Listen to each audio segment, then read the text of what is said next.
Boa noite, bem-vindos a esta emissão do País em Memória sobre o empenhamento cívico e político de Aquilino Ribeiro.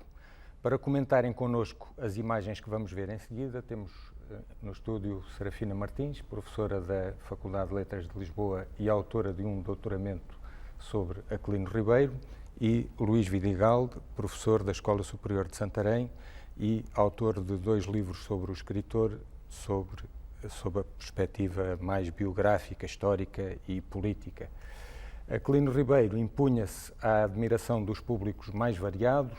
Salazar, que dava luz verde para as diligências persecutórias contra ele, era ao mesmo tempo um apreciador convicto da sua prosa.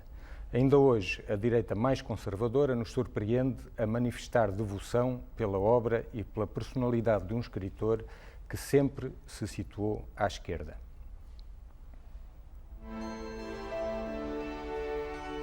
As figuras dos romances de Aquilino, é claro que já hoje não existem. E acho que já não existiam quando ele escrevia. São figuras de um mundo muito antigo, de um mundo que estava a extinguir-se quando ele entrava na vida. Entre os tipos humanos de Aquilino, entre as façanhas do Malhadinhas e nós próprios, ficou um longo capítulo de história, um capítulo que se chama Emigração. Esta gente das terras do Demo não aceitou viver com o pão que o diabo amassou. Toda a obra do Aquilino é uma espécie de hino às terras do Demo, à sua gente, à bravura do seu povo, à fominha que passava, às mulheres. São as terras do Demo que ficaram para sempre vivas na obra de Aquilino.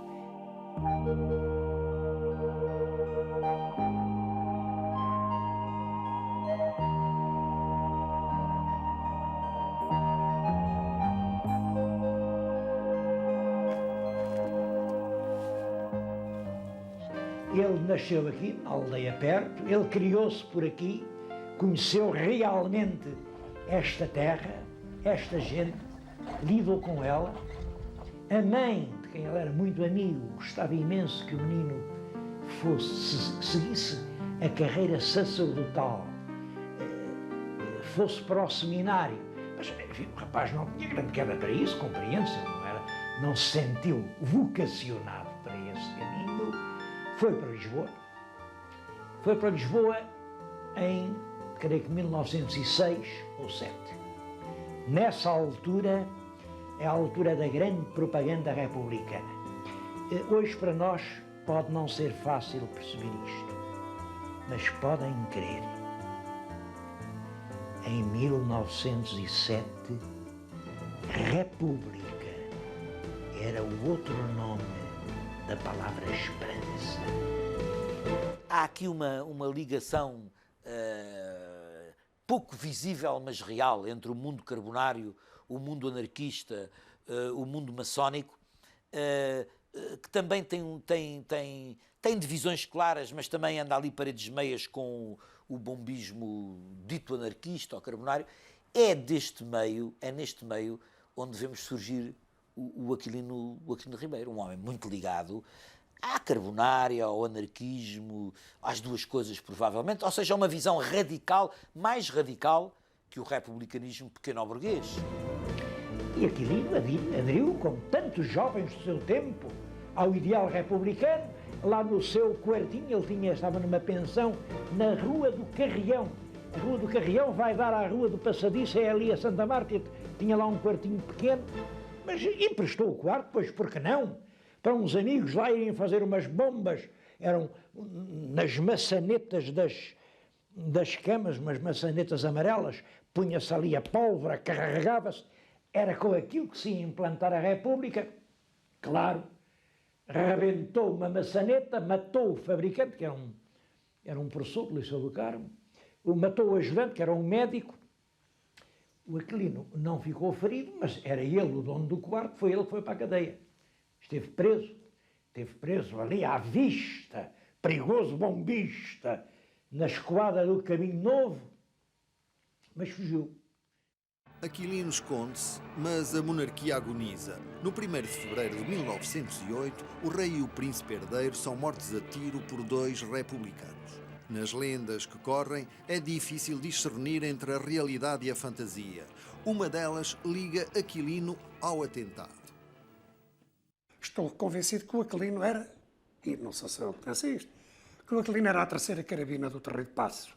Era o Buissa, o Costa e o Aquilino, quer dizer. Ele é muito omisso no livro de memórias e, naturalmente, não tem nada que dizer essas coisas.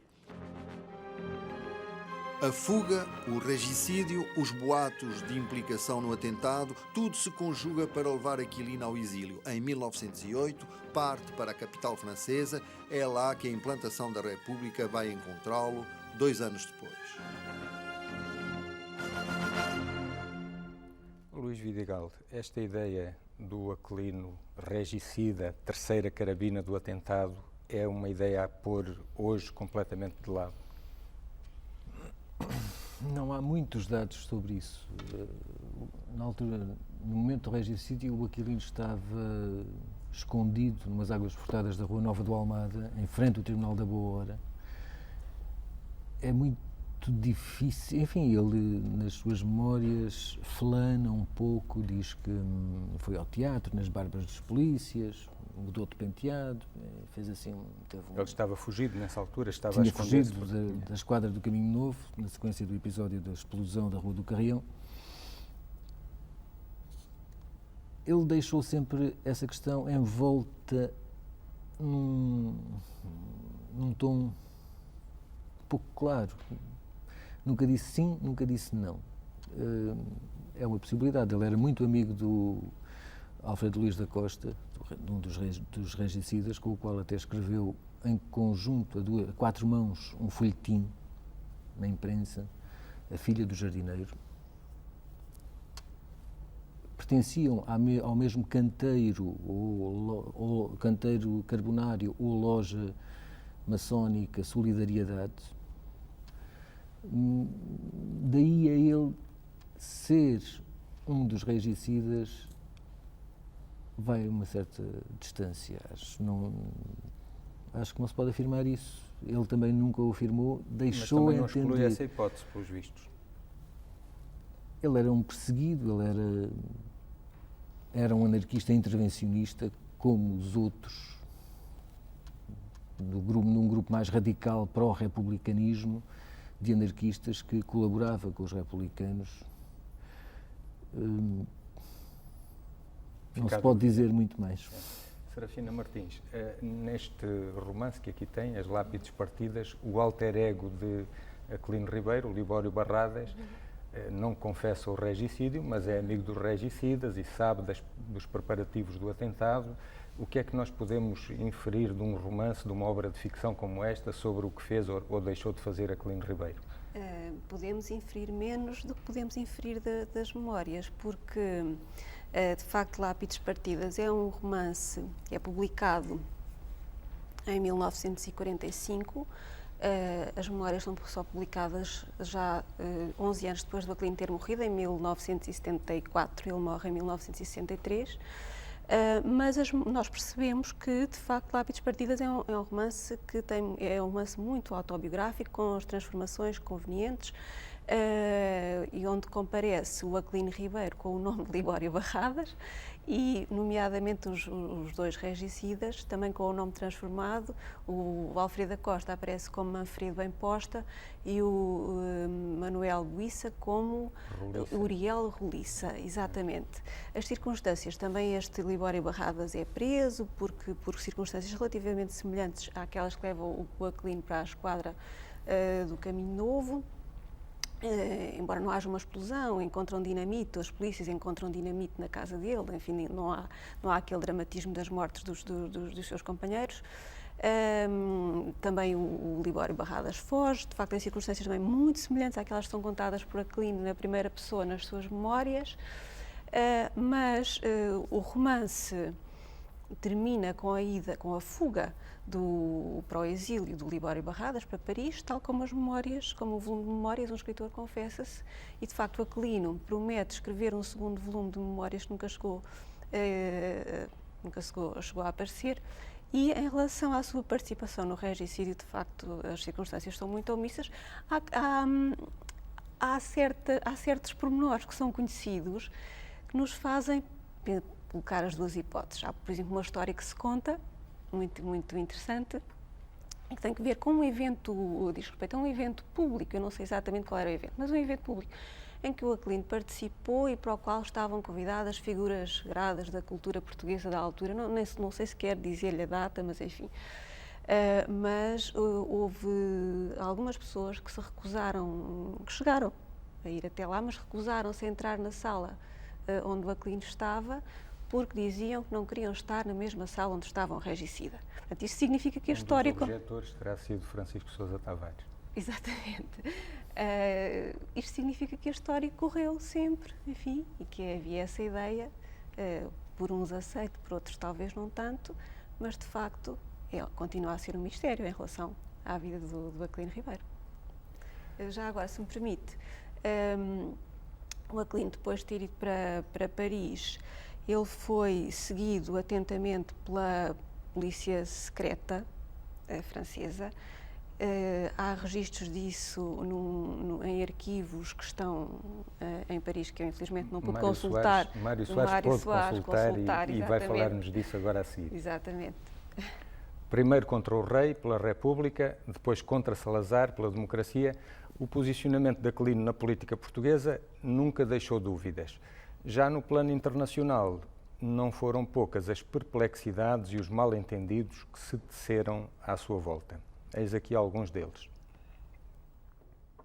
Ele esteve em Paris, até à Grande Guerra. Quando arrebenta a Grande Guerra, em 14, ainda ele estava em Paris. Mas estava em Paris a estudar. Ele foi-se matricular no curso de Filosofia da Sorbonne. E eu acho que é importante isto para perceber realmente o Aquilino. Ele, durante 4 anos, foi um aluno distinto dos grandes espíritos que foram, por exemplo, o Durkheim, o Levi-Brul, que ainda hoje são considerados os patriarcas da sociologia europeia. Aquilino tem motivos para continuar em Paris, mesmo depois de implantada a República e decretada a amnistia. Mas no país de acolhimento, a polícia observa-o com desconfiança. O jovem nem sempre é persona grata. Eu estive a estudar o século XX, desde o princípio do século XX, a parte da monarquia no século XX e depois o princípio da República. É muito curioso porque eu encontrei nos arquivos de França, quer no arquivo do Quai d'Orsay, quer no arquivo, que é o Ministério dos Estrangeiros francês, quer no arquivo do Quai des Orfèvres, que é o arquivo da polícia francesa, as notas que lá havia sobre o Aquilino Ribeiro e dos polícias que o seguiam e tal, e diziam que ele tinha contactos com os anarquistas daquela época em França e que era um indivíduo considerado perigoso, onde ele se reunia, o que é que fazia, como é que foi. Os artigos que Aquilino envia de Paris apontam o dedo aos círculos dirigentes franceses como fautores da guerra. Ele casa, entretanto, com uma alemã, passa algum tempo na Alemanha, aprecia o modo de vida de um país que vai ser inimigo da França e de Portugal na Primeira Guerra Mundial. E no fim da guerra, volta a levantar a voz em defesa da Alemanha derrotada.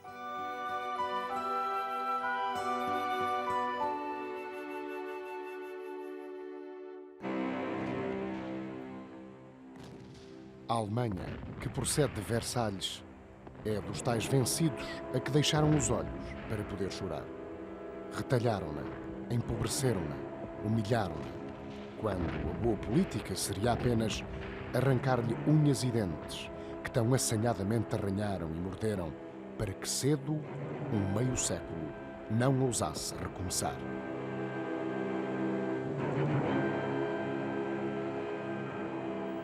A hostilidade de Aquilino ao Tratado de Versalhes continua a manifestar-se nos anos seguintes. À Alemanha impuseram-se condições leoninas. O surgimento do nazismo é uma desgraça que resulta dessa humilhação. Em Versalhes não se pretendeu estabelecer a verdadeira concórdia entre as nações, mas sim dar satisfação aos ódios triunfantes. É inexplicável.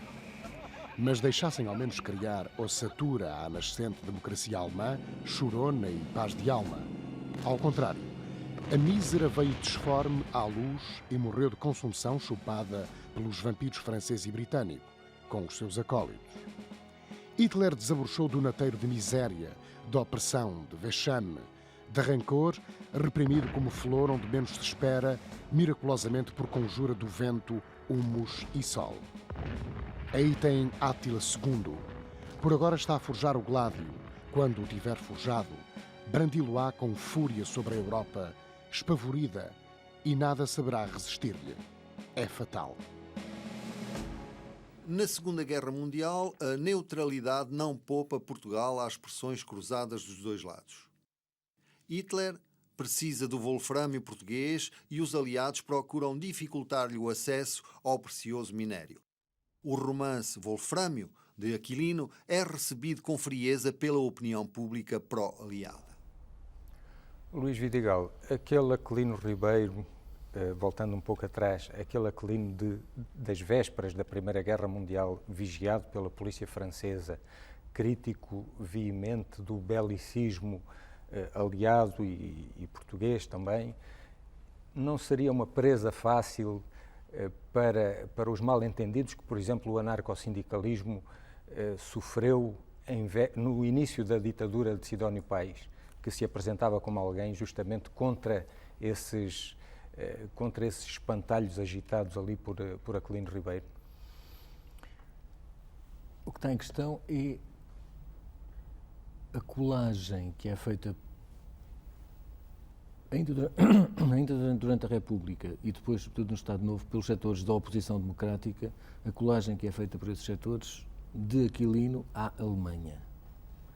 Como se ele fosse um germanófilo, o pior, enfim, e germanófilo tem conotações pouco agradáveis no contexto dos anos 30 e da guerra, da Segunda Guerra.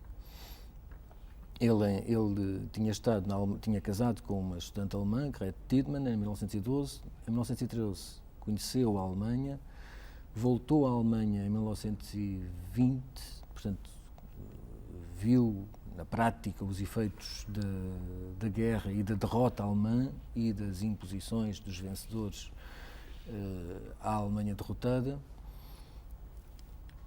Escreveu 2 livros antes do Wolframio, o É a Guerra e a Alemanha Ensanguentada, nos anos 30, e quando publica o Wolframio em 43, toda a oposição democrática lhe cai em cima chamando-lhe germanófilo. Eu acho que a questão não é da germanofilia do Aquilino, a questão é mais da anglofobia do Aquilino. O Aquilino tinha, como os outros setores democráticos portugueses, tinha-se impregnado do ódio ao inglês, quase, que decorreu do ultimátum britânico de 1890. Os republicanos eram profundamente anti-britânicos. Foi por necessidades diplomáticas de aceitação internacional do regime republicano que a anglofobia se amaciou, se dulcificou e, por fim, ficou esquecida na maioria dos setores democráticos portugueses.